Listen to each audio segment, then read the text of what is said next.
senin kunundu bilmegendir. Kulağına sen jaylı ilmegendir.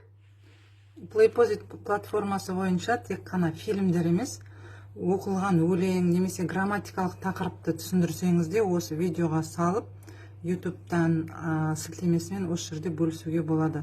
Жамбыл деген осы бала ақын 20 жыл бұрын шыққан болатын сахнаға, қазір үлкен жігіт шығар, өз сөзін президенттің қай сөзімен бастады. Мен үзінді алып отырмын, сондықтан да осы жерде қазақ пен қазақ және Қазақстанның болашағы қазақ тілінде. Біреуі incorrect, біреуі correct болып шықты. Құзғындайын жатса да жүзге жетіп, адам болып мәнде өмір сүрмегендер.